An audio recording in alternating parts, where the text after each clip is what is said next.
Hello, and welcome back to another edition of K-Tap Reviews. Today on tap, we have Goose Island's 2012 Christmas Ale.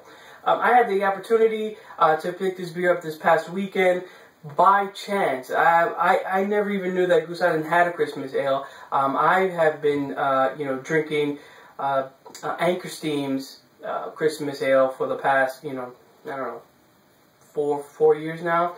I did 2 reviews on them, but I'm looking for a beer that lives up to what I know is a Christmas beer, and the one that I gauge everything by is the Anchor Christmas Ale. So I'm going to go ahead and crack this open. I don't know much about it, other than what's labeled here on the sides. It's 7.3 ABV, bottled on September 7th, 2012.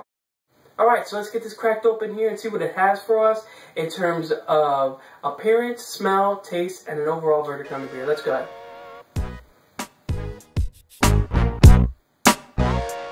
The beer pours a dark brown, like a dark copper color. It has a slight head on it. It's about half a finger's worth of head, of a tannish head, off-white head. There is some nice carbonation coming off the bottom of the glass here. Overall, this looks like just like a brown ale or a dark amber ale. Alright, so we have the beer poured. Let's go ahead and put it to the nose and see what we come up with. Well, okay, so what you get is a very faint spice smell to it. Also, it smells like a very bready, very maltiness to it. Yeah, it smells almost like a fruitcake, like those rum fruitcakes that you get for Christmas. Yeah, with all those spices and dark fruits in there. That's pretty much what it smells like. Let's go ahead and put this down the hatch and see what we have on the taste. Cheers.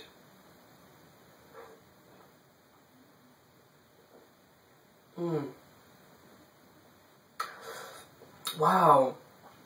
Oh my god. This is an excellent ale, Christmas ale. It tastes spicy, gets all those Christmas spices in there, that cinnamon, that clove, that those traditional Christmas spices that you associate with Christmas. And it has a very malty taste to it, which lends itself to like a bready quality. You know what I mean? So what this really tastes like is like that fruitcake that you get for Christmas sometimes. But it has a nice alcohol bite in it, where it's like that, getting those rum fruitcakes, those rum cakes that you get. So this is an excellent brew. It has a great mouthfeel on it, nice and creamy. What I look for in my beers, because I don't really like drinking watery beers. I don't like drinking overly thick, molassesy type beers. This is that nice middle ground. Great carbonation on that, and just a great coating on tongue when you take a sip. It's not overly dry in the end, which is good. It doesn't leave your mouth wanting to be quenched in terms of thirst. So I think this is overall one of the better Christmas ales that I've ever had. This is okay. Okay, so overall, what do I think of this beer? Well, listen, I already said it. This beer is great. I really, really, really like what they did with this beer. It has, again, just to go over it, it has that fruity characteristic with the spices in there, those traditional spices that you associate with Christmas. It has a very great mouthfeel on it. It has an alcohol bite that makes you think that it's like a fruit cake with a little bit of rum or something in there. So overall, this is one of the best. You know what? I'm going to go ahead and say this is probably the best Christmas ale I've had to date. So I'm going to go ahead and rate this an A+. Now this again is a 2012 version. It changes slightly from year to year, the spices that is. So last year could have been totally different, but this year it is excellent, spot on. I highly recommend this Christmas ale. If you find it, it comes in a pack of 4. I picked up that 4-pack for $9.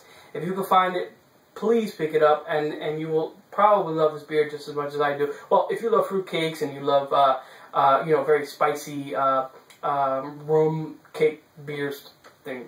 Alright, so that's my recommendation, man. Go pick this up, and if you like it, you know, leave some comments below and tell me what you think of it. Cheers!